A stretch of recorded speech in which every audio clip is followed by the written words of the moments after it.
السلام علیکم ورحمۃ اللہ وبرکاتہ۔ دوستو آج ہم بات کریں گے یمن کے بارے میں۔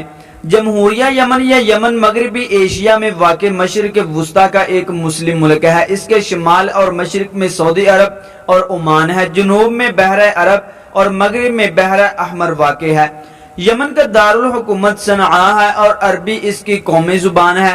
یمن کی آبادی 2 کروڑ سے زیادہ ہے۔ یمن سے زیادہ تر لوگ عربی بولنے والے ہیں۔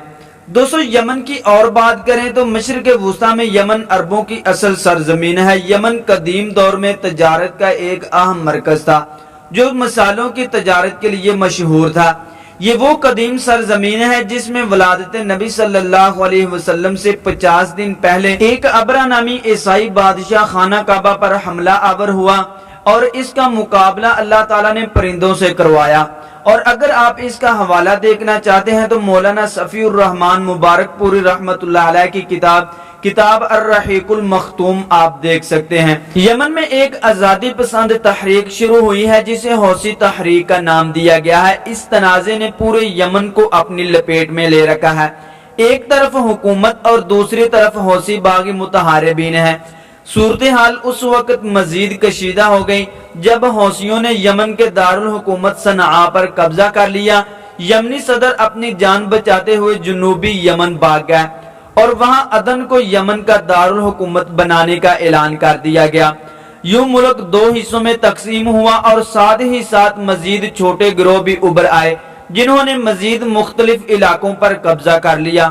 یمن در حقیقت اس وقت 3-4 حصوں میں تقسیم ہو چکا ہے اور دن بدن فرقہ وارانہ تنازع بے گناہ لوگوں کی جان لے رہے ہیں اور ہزاروں لوگ معذور ہو چکے ہیں۔ سعودیہ کا رد عمل دیکھیں تو اس تنازع میں حوثیوں کے خلاف سعودی عرب سمیت مختلف اسلامی ممالک کا اتحاد بن چکا ہے، یہاں تک کہ پاکستان کو بھی اس میں شریک ہونے کی دعوت دی گئی تھی۔ ایران کا رد عمل دیکھا جائے تو دوسری طرف حوثیوں کی حمایت میں ایران کھل کر میدان میں اترا اور ساتھ ہی ساتھ حزب اللہ نے بھی حوثیوں کی مدد کی۔ ایران کے دفتر خارجہ نے سعودی عرب کو براہ راست تنبیہ کرتے ہوئے کہا کہ سعودی عرب اس لڑائی میں اپنے افعال کو روکے ورنہ سعودی عرب بھی اس جنگ کے اثرات سے نہیں بچ سکے گا۔ دوستو پاکستان کا رد عمل دیکھا جائے تو سعودی عرب نے پاکستان کو بھی کہا ہے کہ وہ اس آپریشن میں ان کا ساتھ دے۔ اس کے رد عمل میں پاکستانی وزیر دفاع نے کہا ہے کہ پاکستان 2 مسلمانوں کے درمیان جنگ میں صلح کرنے کے لیے کام کرے گا اور پاکستان ہرگز بھی نہیں چاہتا کہ مسلم ممالک میں فساد برپا ہو، اس لیے پاکستان کسی بھی طرح سے ان کا حصہ نہیں بن سکتا۔ دوستو آج کی ہماری ویڈیو یہاں تک ہی۔